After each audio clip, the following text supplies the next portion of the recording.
السلام عليكم ورحمة الله وبركاته.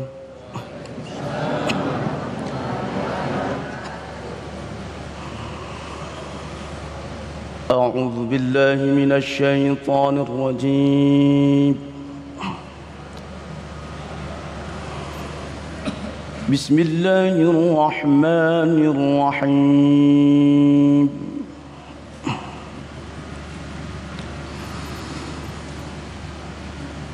شهد الله أنه لا إله إلا هو والملائكة وأولو العلم قائما بالقسط لا إله إلا هو العزيز الحكيم.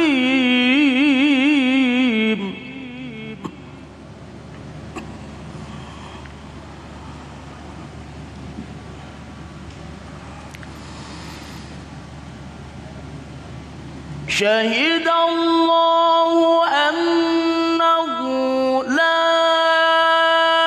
إله إلا هو والملائكة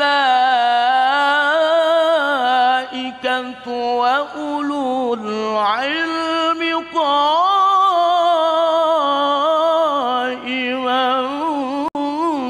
بالقسط لا إله إلا هو العزيز الحكيم.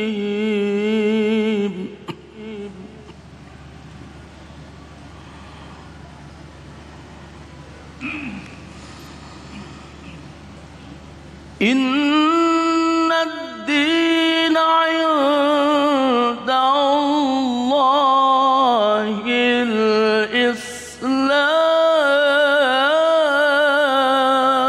الإسلام وما اختلف الذين أوتوا الكتاب إلا من بعد ما جاءهم العلم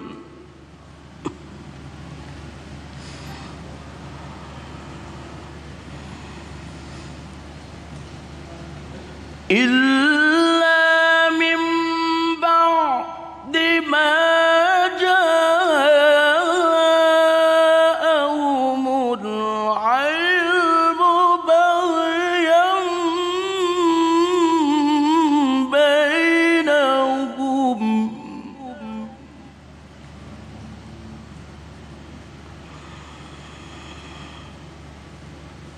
ومن يكفر بآيات الله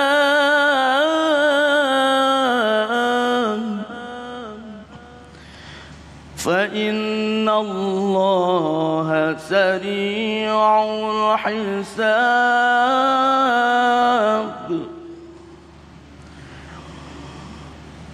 ومن يكفر بآيات الله فإن الله سريع الحساب.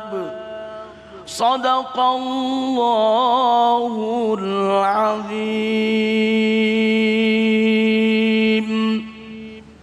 والعفو منكم. السلام عليكم ورحمة الله وبركاته. Assalamualaikum warahmatullahi wabarakatuh. Alhamdulillahirabbil alamin. Allahumma shalli ala sayyidina Muhammad wa ala ali sayyidina Muhammad. Puji syukur kepada Allah yang kembali mempertemukan kita dalam majelis ilmu Damai Indonesiaku yang hari ini kita akan disiarkan secara langsung dari Masjid Al-Mujahidin, Perumahan Bintara Jaya 2. Pemirsa dirahmati Allah, guru-guru yang kita cintai telah hadir bersama kita, Kiai Haji Idrus Romli dan Ustadz Fatih Rishad yang akan mengangkat tema yang sangat menarik sekali berkaitan dengan meraih Islam dalam kehidupan. Tentunya masih bersama kami Damai Indonesiaku yang dipersembahkan oleh Sarung Wadimor, tentu sarung kita. Selamat mengikuti.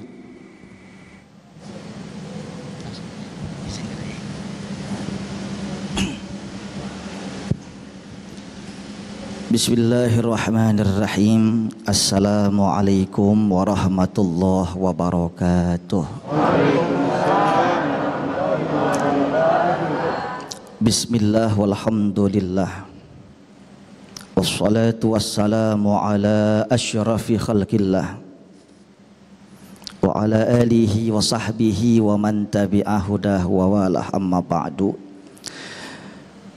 Para pemirsa program Damai Indonesiaku TV One dimanapun antum berada, ayahanda, bunda, insyaallah dimuliakan Allah, calon penghuni surga, qori kita yang kita muliakan, terlebih khusus guru kita yang kita cintai, Tuan Guru yang mulia Abuya Kiai Haji Idrus Romli.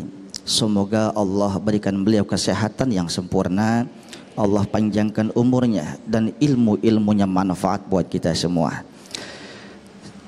Kakanda yang saya muliakan Al-Ustadz Muhammad Agung Izul Haq, mudah-mudahan sehat selalu prima, mudah-mudahan selalu bimbing kita istiqomah di dalam dakwahnya. Bapak Ibu yang saya muliakan, kalau ada orang asing dalam kampung kita, kalau nggak negor duluan, mana mau tahu kita? Bu, udah nyarap loh. Yang namanya orang asing tuh masih kaku. Itulah gambaran Islam. Dalam hadis riwayat Imam Muslim, Al-Imam Abu Hurairah menukil satu hadis Rasulullah. Bada'al Islam ghariban wa sayaudu kama bada'a ghariban tuba lil ghuraba. Rasulullah sallallahu alaihi wasallam bersabda, datang Islam ke dunia ini dalam kondisi asing. Asing apanya? Jumlahnya sedikit. Dari mulai dakwah Rasulullah, gerilya, satu persatu, one by one, sampai dakwah Rasulullah terang-terangan. Asalnya asing Islam. Wa sayaudu kama bada'a ghariban.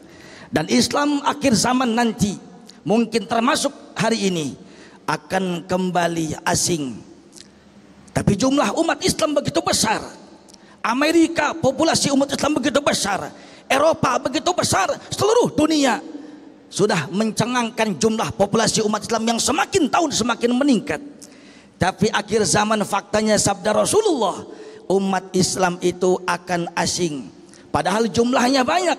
Asing dari sisi apa? Asing dari sisi yang mana?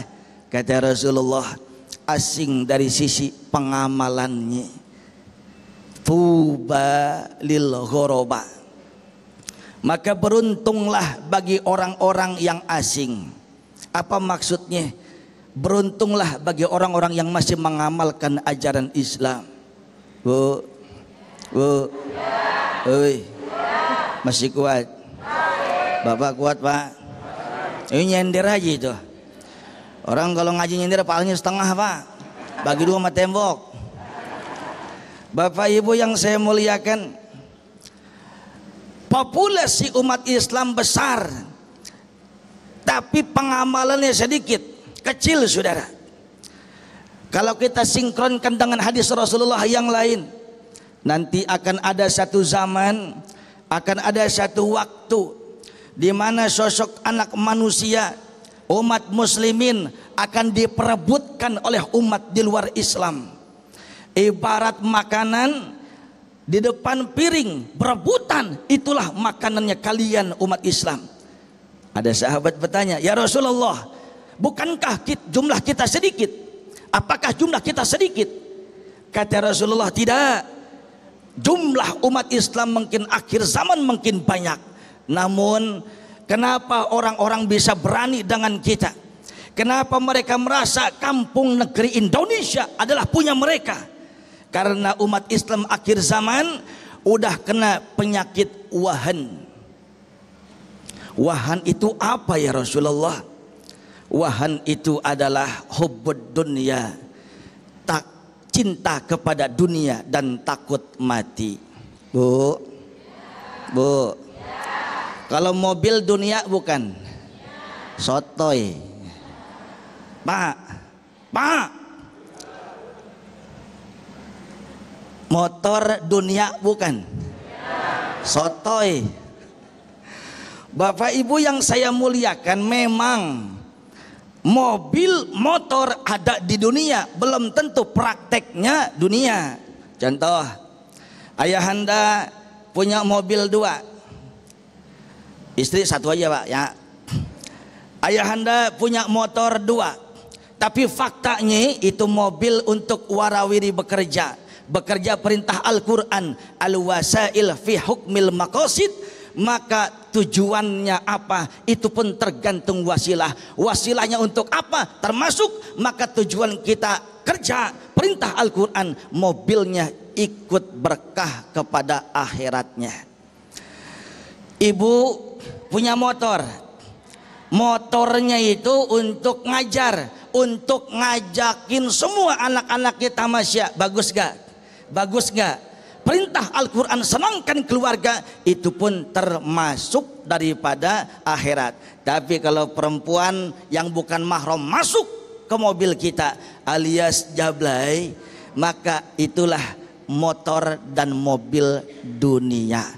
Mudah-mudahan ada manfaatnya. Baik, terima kasih Ustadz yang telah menyampaikan sebuah mukadimah yang insya Allah nanti akan menjadi bahan bagi kita untuk berdiskusi di segmen 3, 4, dan 5 yang telah kami siapkan untuk Anda. Dalam segmentasi berikutnya nanti, Kiai Haji Idrus Romli akan menjelaskan kepada kita memahami Islam secara menyeluruh atau apa yang biasa kita kenal dengan Islam yang kafah. Tetaplah bersama kami, Damai Indonesiaku.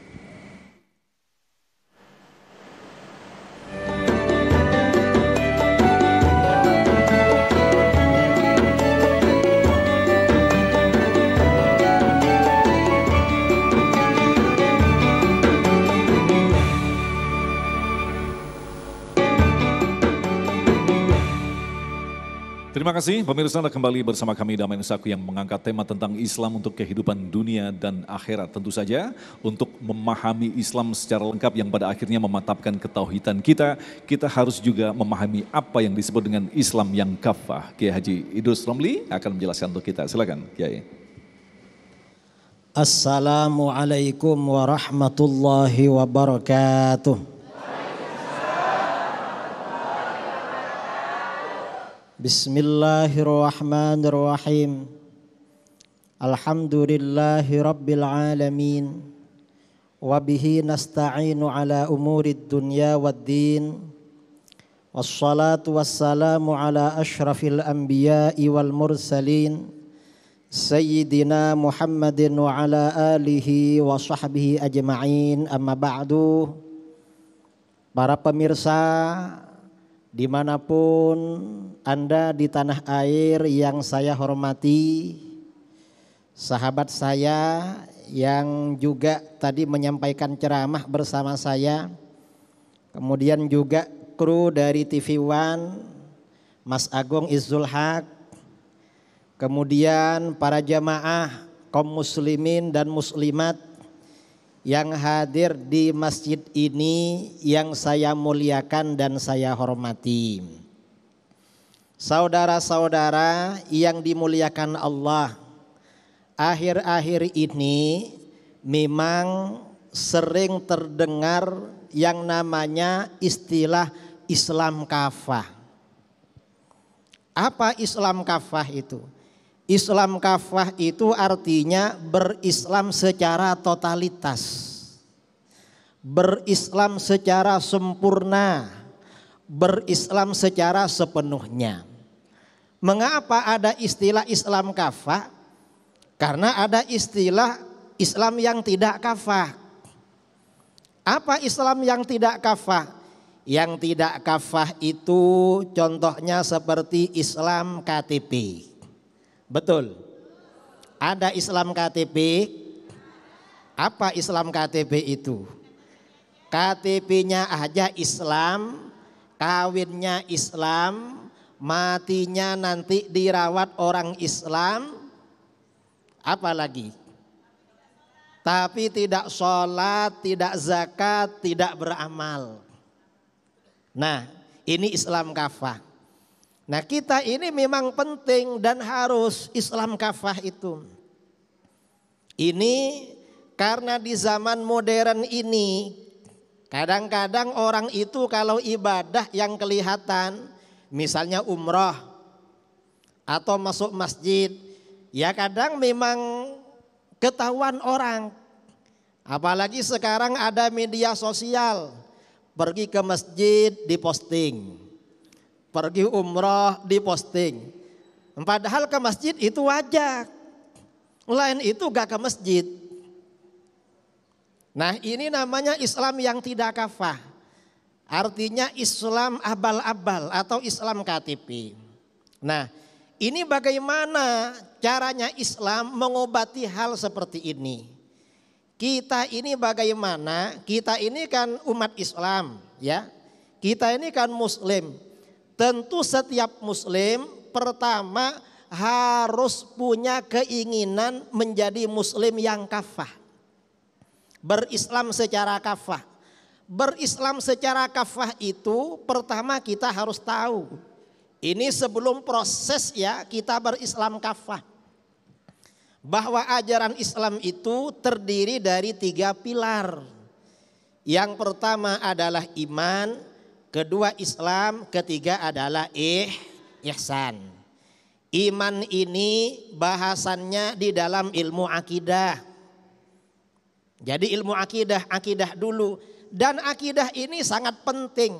Karena penting Rasulullah SAW hampir selama 13 tahun periode Mekah yang ditanamkan oleh beliau kepada umat Islam di Mekah adalah penanaman tauhid.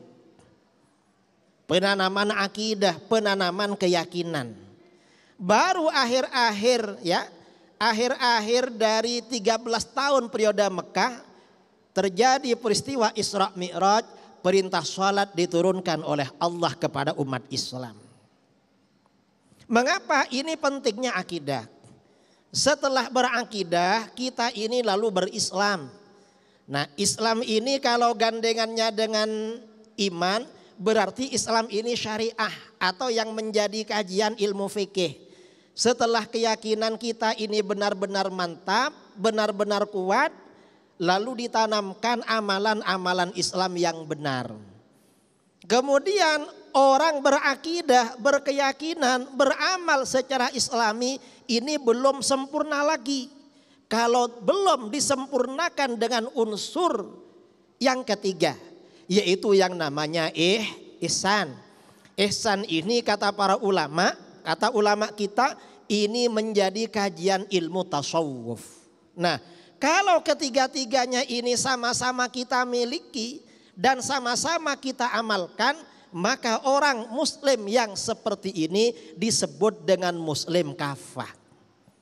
Nah, ini hanya teori saudara, teori secara umum. Kalau prakteknya ini masih melalui tahapan-tahapan. Seseorang itu agar menjadi muslim yang kafah. Apa tahapan-tahapannya? Kalau di dalam dunia sufi, di dalam ilmu tasawuf, yang pertama kali dicari itu adalah lingkungan. Lingkungan orang-orang muslim yang baik. Atau sahabat, atau teman, atau mursyid, atau guru. Ini yang pertama kali dicari. Mengapa? Karena dari mursyid, dari guru, dari kawan yang baik ini akan menularkan inspirasi yang positif bagi kita. Jadi saudara kalau punya anak saudara keluar kemana-mana, orang tua punya tanggung jawab memperhatikan, mengawasi dengan siapa anak kita bergaul. Walaupun di depan kita baik-baik saja, tapi ternyata di luar kawan pergaulannya tidak baik, ini berarti anak kita ini kurang baik. Makanya di dalam Al-Quran dikatakan, ya ayyuhalladzina amanu taqullah wa kunu ma'as sadiqin. Hai orang-orang yang beriman, bertakwalah kamu pada Allah. Perintah bertakwa kepada Allah tidak cukup, tapi orang-orang di sekitar kita wajib dijaga. Gimana? Wa kunu ma'as shadiqin, dan berkumpullah kalian bersama orang-orang yang benar, orang-orang yang jujur, orang-orang yang benar dalam beragama, orang-orang yang jujur dalam beragama. Mengapa? Kalau teman kita agak benar, pengaruhnya negatif pada kita. Kemudian setelah mencari teman yang baik, kemudian nanti mencari ilmu, lalu rajin berzikir. Rajin berzikir setelah ilmu, insya Allah nanti akan benar-benar menjadi muslim yang kafah. Nah ini saudara-saudara yang penting kita tahu sebagai awal dari acara Damai Indonesiaku siang ini. Mudah-mudahan kita semua menjadi muslim yang kafah. Amin. Allahumma amin. Terima kasih Kiai, itulah tadi pemirsa yang dirahmati Allah, telah kita dengarkan nasihat dari guru-guru kita, yaitu berkaitan dengan bagaimana semestinya kita berislam di dunia ini. Karena agama Islam adalah agama dunia dan akhirat. Kita akan lengkapi tema bahasan kita dalam tanya jawab selepas pesan-pesan berikut ini. Damai Indonesiaku yang dipersembahkan oleh Wadimor, tentu sarong kita.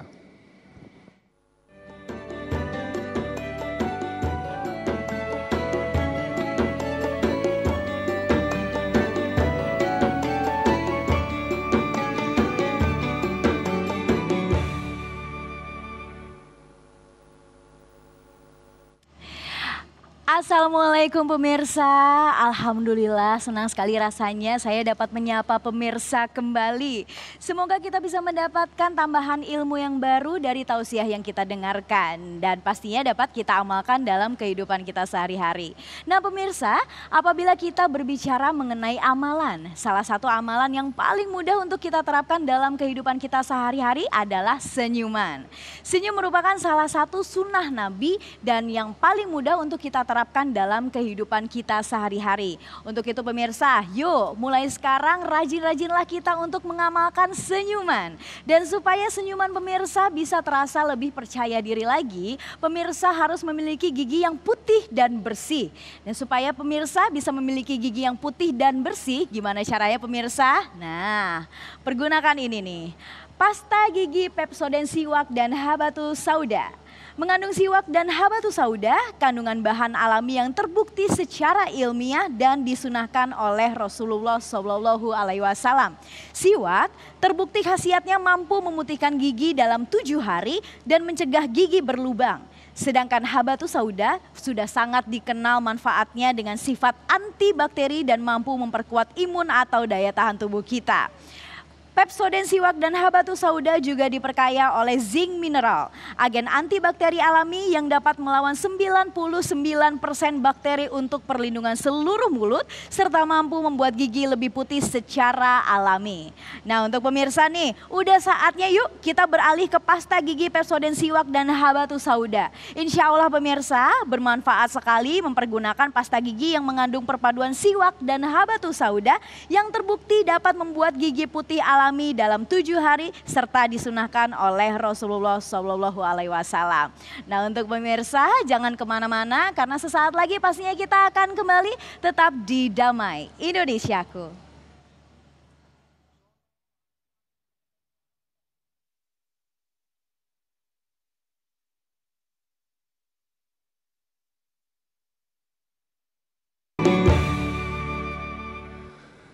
Baik, terima kasih. Kita kembali bersama Damai Indonesiaku dengan mengangkat tema tentang Islam untuk kehidupan dunia dan kehidupan akhirat. Pertanyaan pertama akan disampaikan oleh yang kita hormati Hajah Fauziah yang akan dijawab oleh Ustadz Fatih. Silakan, Bunda. Terima kasih. Assalamualaikum warahmatullahi wabarakatuh. Izin bertanya Ustadz, kita kan mengetahui ya, begitu banyak nikmat yang sudah Allah berikan kepada kita semua. Namun sangat disayangkan banyak orang yang tidak menyadari banyaknya nikmat tersebut. Padahal Allah sudah berfirman, la in syakartum la azidanakum wa in kafartum in azabil syadid.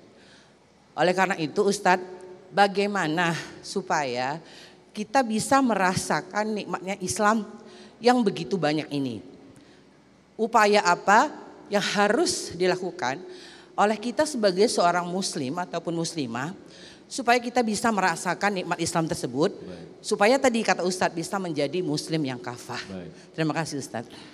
Terima kasih Bunda, silakan Ustadz Fatih. Titik beratnya adalah bagaimana kita bisa mencapai level menikmati agama ini. Tafadhol. Bismillahirrahmanirrahim. Yang mulia Ibunda Ustazah Hajah Fauziah.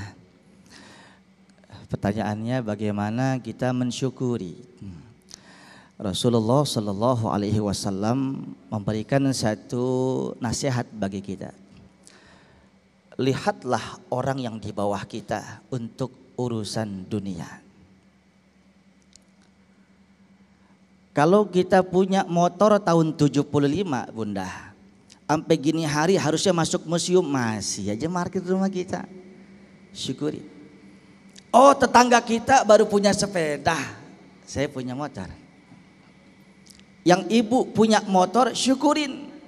Oh, tetangga kita jalan kaki ngetug, syukurin. Ibu yang gak punya motor, bapak yang gak punya sepeda, cuma jalan kaki, lihat tetangga kita yang udah sebaya dengan kita, setruk gak bisa jalan. Jelas Bu? Yang sakit itu ketentuan Allah, jangan suuzon sama Allah.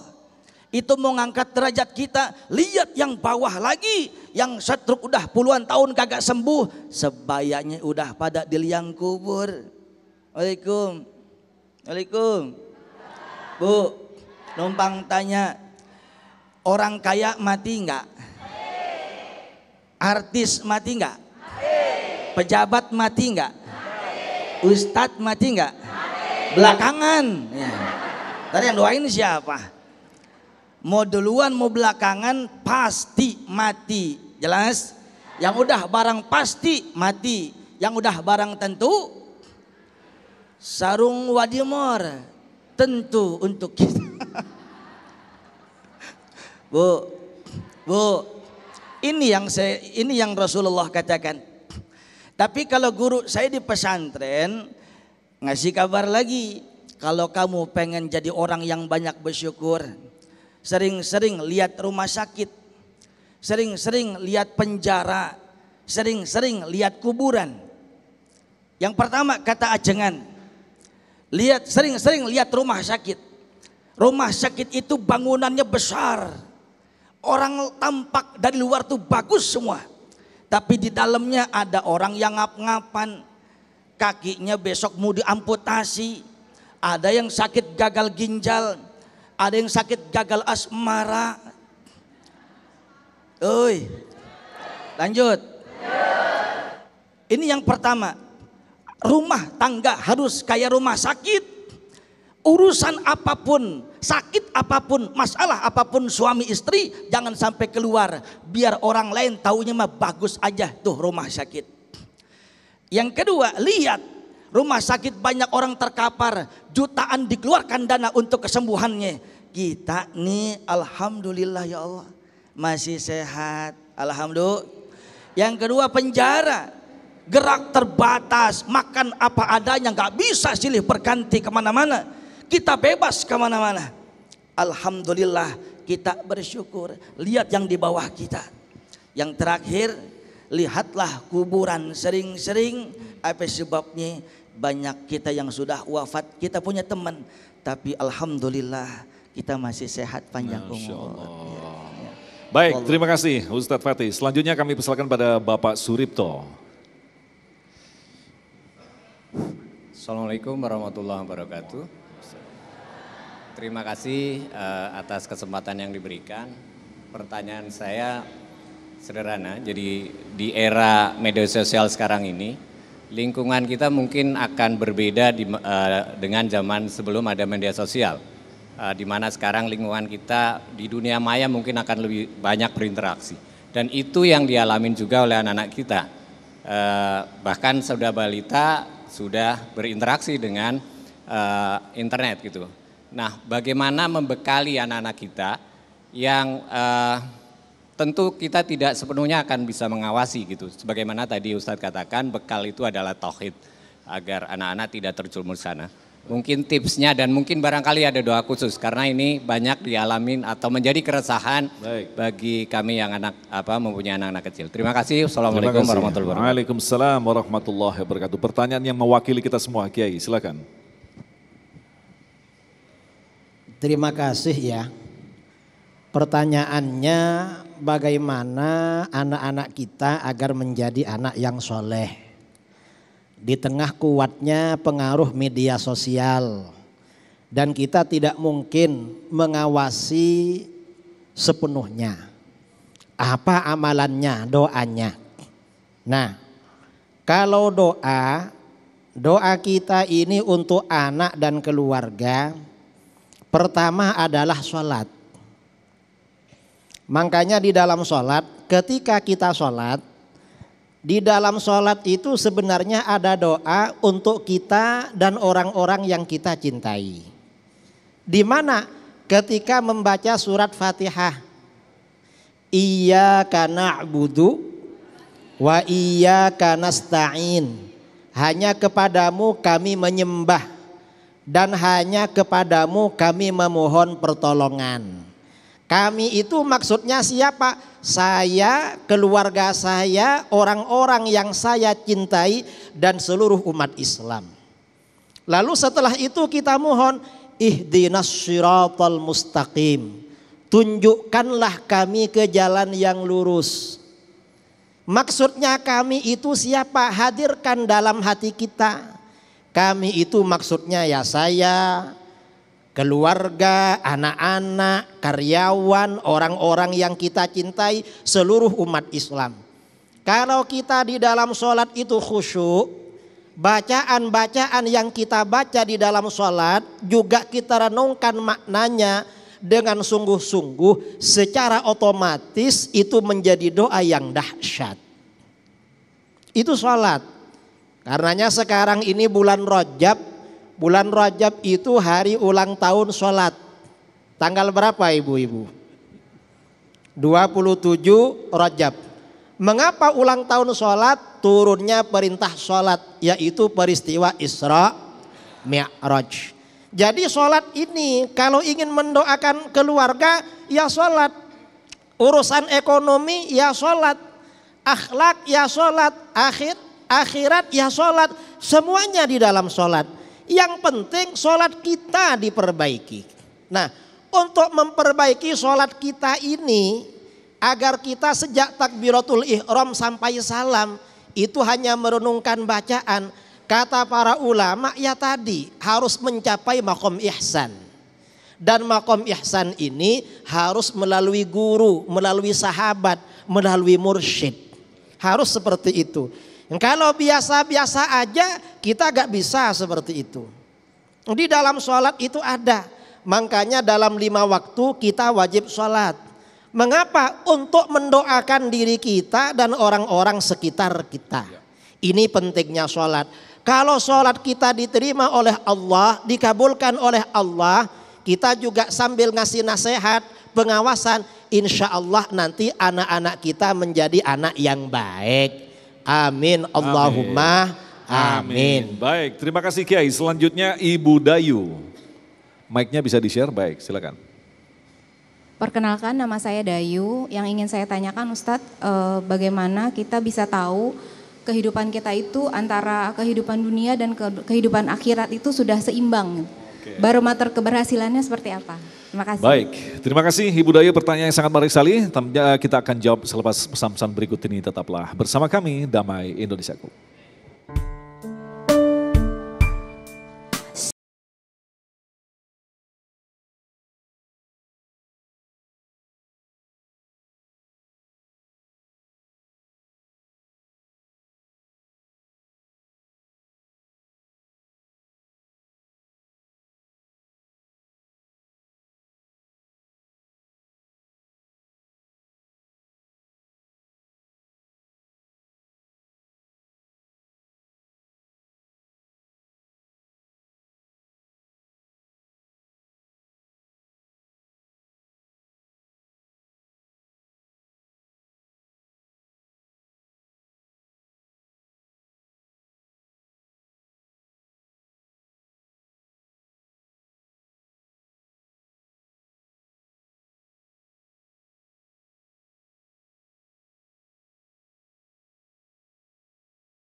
Baik, terima kasih. Kita kembali bersama Damain Usahaku dan kembali akan saya bacakan lagi pertanyaan yang dari Ibu Dayu yang dijawab oleh Ustadz Fatih. Bagaimanakah parameter untuk mengukur bahwa telah tercapai keseimbangan antara dunia dan akhirat? Silakan, Ustadz. Bismillahirrahmanirrahim. Ibunda, Ibu Dayu yang saya muliakan. Bagaimana kita bisa mengetahui apakah kehidupan kita sekarang udah seimbang atau belum antara dunia dan akhirat?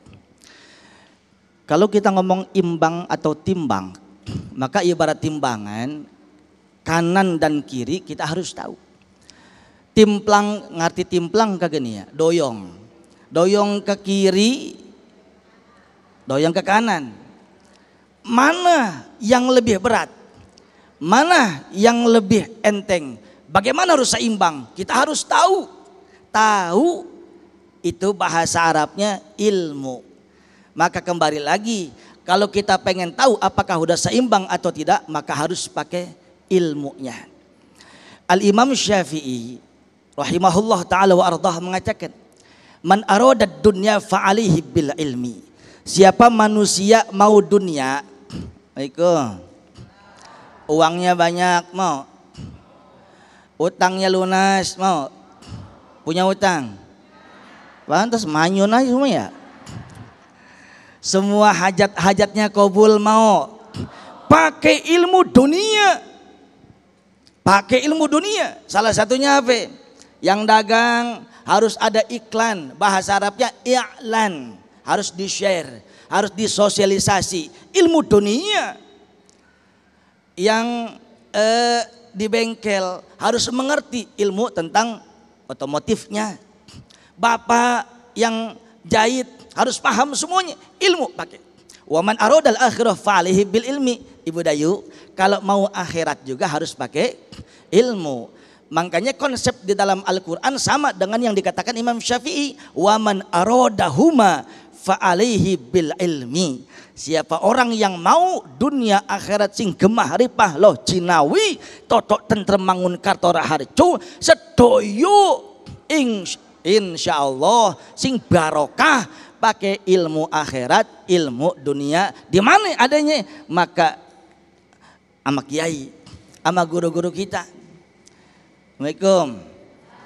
Contoh begini Bu, ibu punya anak 5 nih. Pak diam-diam aja Pak ya. Ibu punya anak 5. Di antara anak 5 tersebut pasti ada yang lebih kita, mohon maaf ya, lebih kita sayang. Itu wajar. Tapi yang gak wajar ketika anak-anak yang kurang lebih dekat dengan hati kita, kita kurangi jatahnya, itu zalim namanya. Jelas. Contoh guru kita nih istrinya, boleh guru? Ya,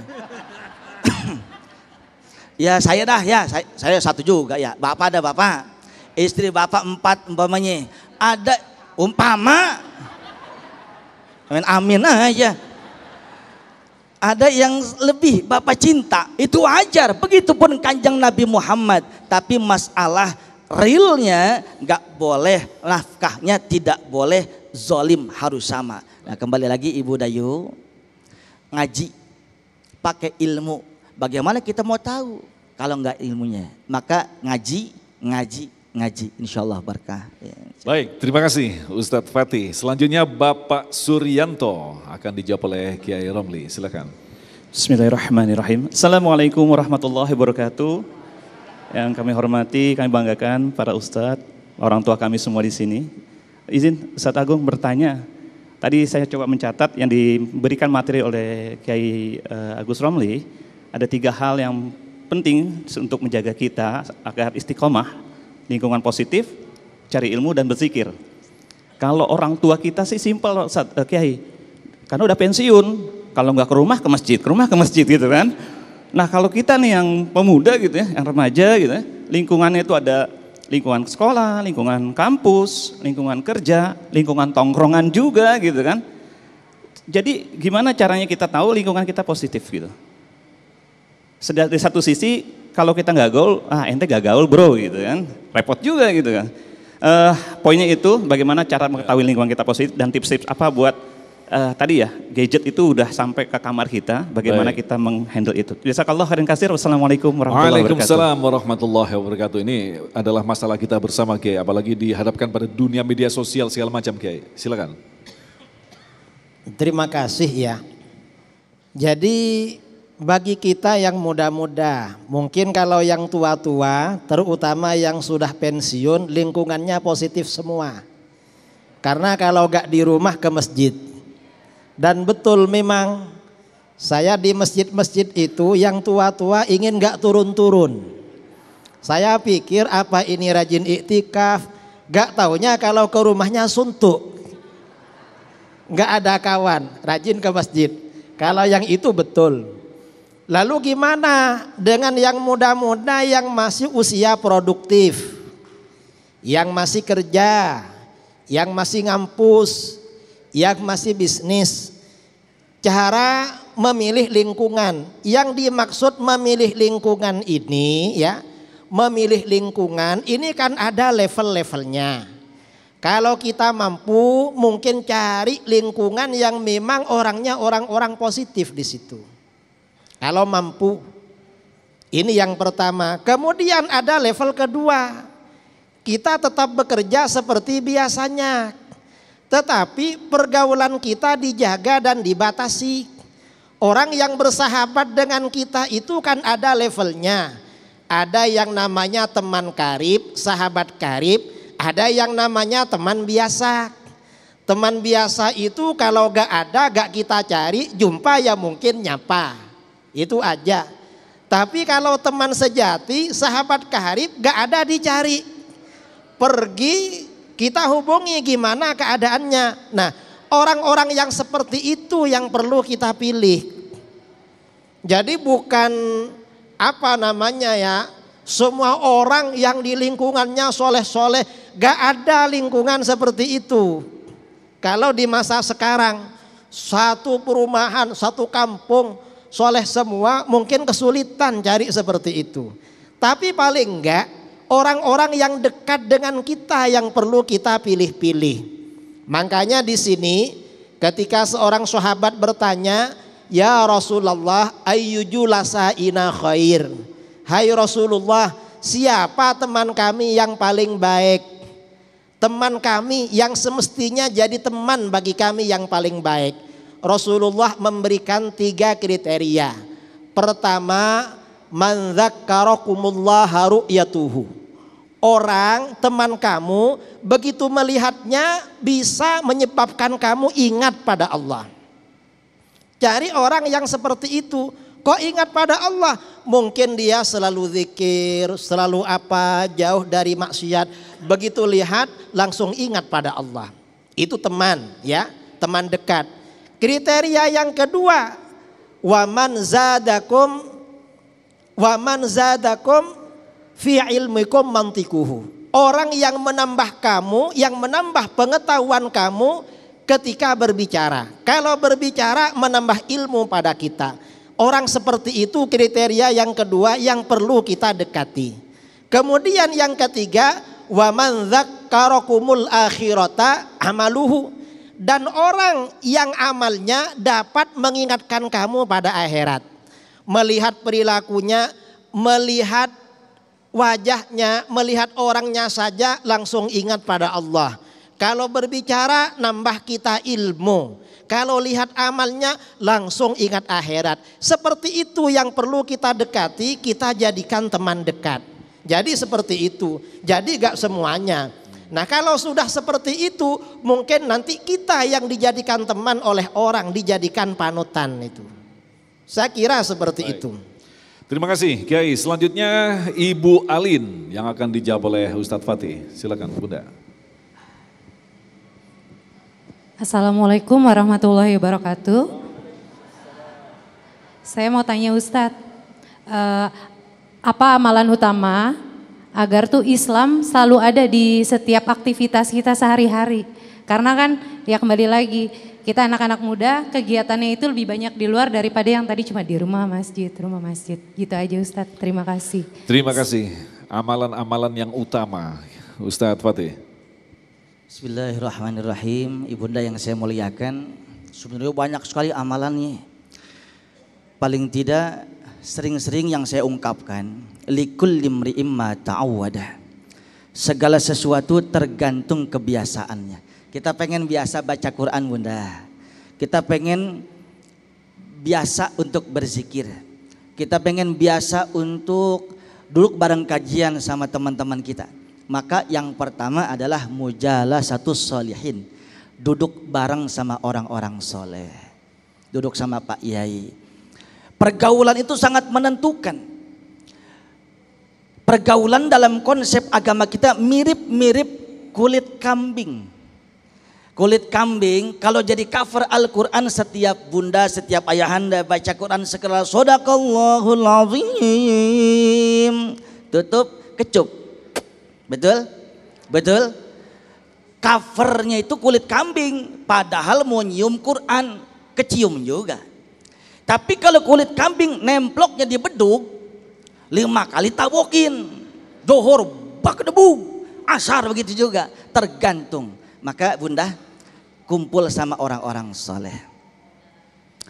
Yang kedua, kalau kita belum bisa tasyabbahu illam takunu mislahum innat tasyabbuha birrijali falahu. Kata Asfiyah, kalau kita belum jadi orang-orang soleh, maka serupakan dulu tasyabbuh, serupakan dengan orang-orang soleh. Kalau Bunda, kalau dari tampangnya sih solehah ini mah. Kelihatan raut mukanya, utangnya kagak ada ini mah. Bu, umpama Bunda yang hadir di sini kan calon ahli surga semuanya. Saya doain cepat masuk surga. Uy, mikir dulu, menamin aja. Biasanya yang kadang ngomong amin 2 hari lewat, Bu.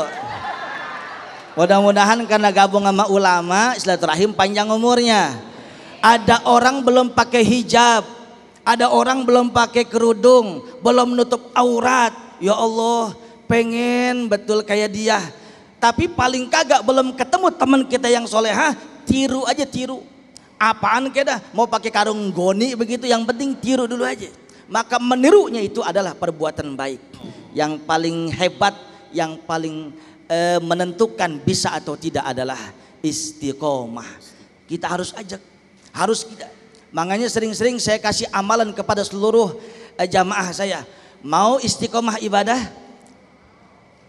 Pulas apa ya? Mau istiqomah ibadah? Mau rajin ibadah? Mau rajin zikir? Mau ingat Allah terus? Mau rajin sujud? Mau amalannya? Ikutin saya. Bismillahirrahmanirrahim. Allahumma paksain. Nah udah itu dah. Baik, terima kasih Ustadz, dan kita masih menyimpan satu lagi pertanyaan yang akan kita bahas selepas pesan-pesan berikut ini. Tetaplah bersama kami, Damai Indonesiaku. 1000 mimpi berjuta sepi, hadir bagai teman sejati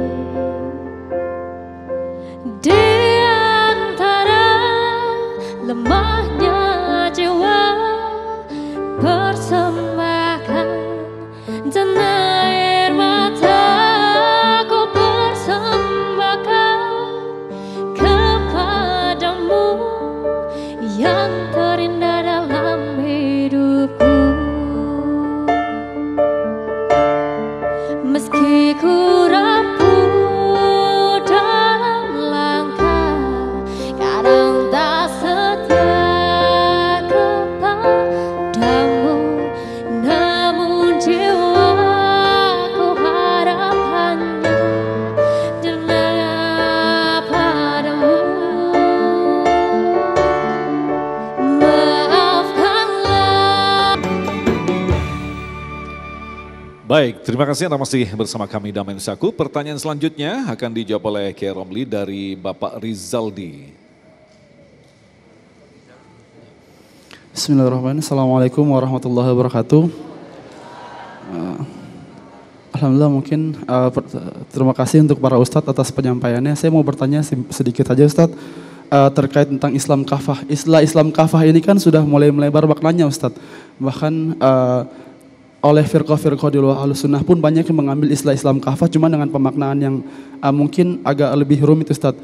Nah, pertanyaan saya, bagaimana cara kita membedakan antara memaknai Islam kafah secara Ahlussunnah dan Islam kafah di luar itu Ustadz? Baik. Gitu aja. Terima kasih, ini pertanyaan kritis sekali. Silakan, Kiai. Islam kafah, ya. Bagaimana cara mengetahui bahwa suatu kelompok Islam kafah itu sesuai Ahlus Sunnah atau justru dari firqah-firqah kelompok di luar? Nah, ini yang pertama ya, yang perlu kita tahu di negeri kita, Islam di Indonesia. Islam yang disebarkan ke Indonesia sejak awal ini memang sudah kafah. Islam kafah. Mengapa? Karena memang Islamnya Islam yang benar, yang disebut dengan Islam Ahlus Sunnah wal Jamaah. Ciri khasnya apa? Islam Ahlus Sunnah wal Jamaah di Indonesia itu di dalam fikih mengikuti mazhab Imam Syafi'i. Di dalam akidah mengikuti mazhab Imam Asy'ari. Di dalam tasawuf mengikuti mazhab Imam Junaid al-Baghdadi. Ini tasawuf. Kalau tarekatnya bermacam-macam.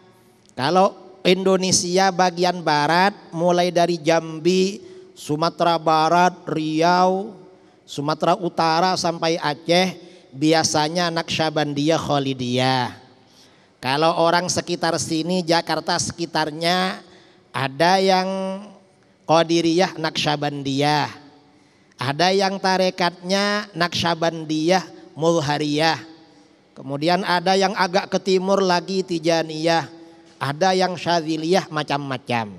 Artinya apa?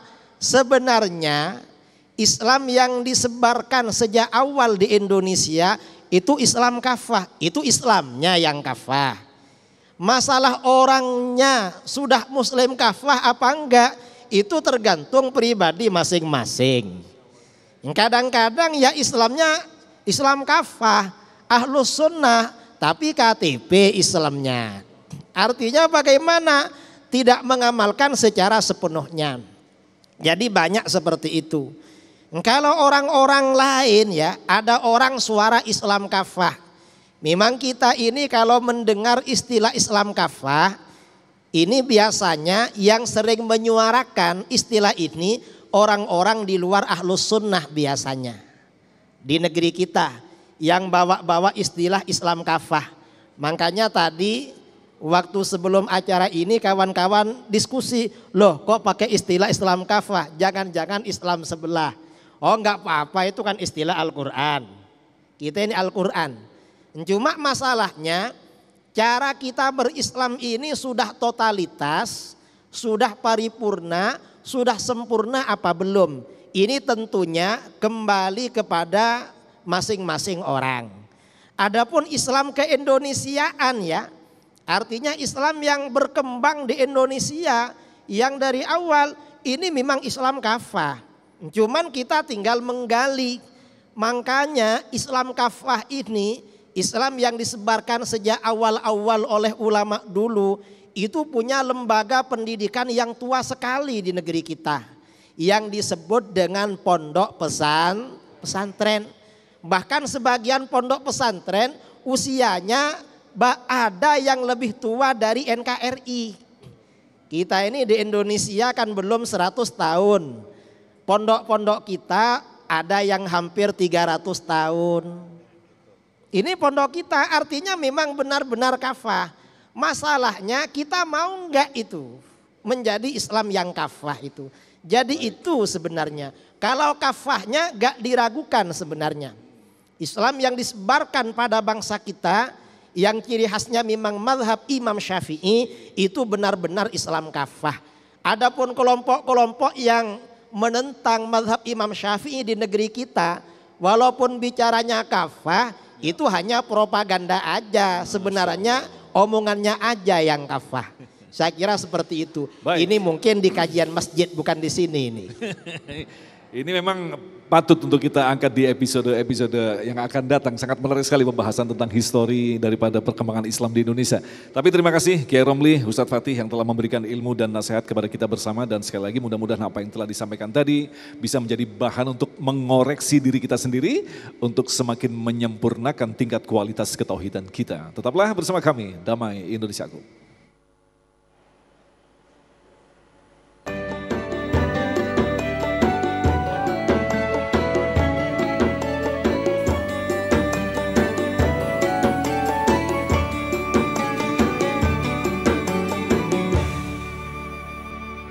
Demikian pemirsa yang dirahmati Allah, Damai Indonesiaku untuk kesempatan hari ini, dan insya Allah besok di Ahad 29 Januari kami akan menghadirkan penceramah Ustadz Hilmi Firdausi dan Babe Haikal Hasan.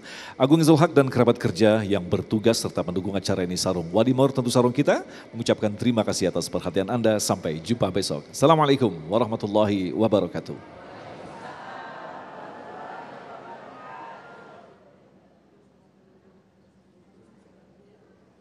بسم الله الرحمن الرحيم الحمد لله رب العالمين حمدا يوافي نعمه كمزيدا اللهم صل على سيدنا محمد صلاة تنجينا بها من جميع الأهوال والآفات وتقضي لنا بها جميع الحاجات وتطهرنا بها من جميع السيئات وترفعنا بها عندك أعلى الدرجات وتبلغنا بها أقصى الغايات من جميع الخيرات في الحياة وبعد الممات وعلى آله وصحبه وبارك وسلم اللهم آتنا في الدنيا حسنة وفي الآخرة حسنة وقنا عذاب النار ربنا هب لنا من أزواجنا وذرياتنا قرة أعين واجعلنا للمتقين إماما اللهم قسم لنا من خشيتك ما يحول بيننا وبين معصيتك ومن طاعتك ما تبلغنا به جنتك ومن اليقين ما تهون به علينا مصائب الدنيا اللهم متعنا بأسماعنا وبصارنا وقوتنا ما أحييتنا واجعله الوارث منا واجعل ثأرنا على من ظلمنا وانصرنا على من عادانا ولا تجعل مصيبتنا في ديننا ولا تجعل الدنيا أكبر همنا ولا مبلغ علمنا ولا تسلط علينا من لا يرحمنا اللهم زدنا ولا تنقصنا وأكرمنا ولا تهنا وأعطنا ولا تحرمنا وآثرنا ولا تؤثر علينا وأرضنا وارض عنا واغفر لنا ذنوبنا ولوالدينا ومشايخنا ومعلمينا وأصحابنا وأحبابنا وذوي الحقوق علينا وللمسلمين والمسلمات والمؤمنين والمؤمنات الأحياء منهم والأموات وصلى الله على سيدنا محمد وعلى آله وصحبه وسلم والحمد لله رب العالمين.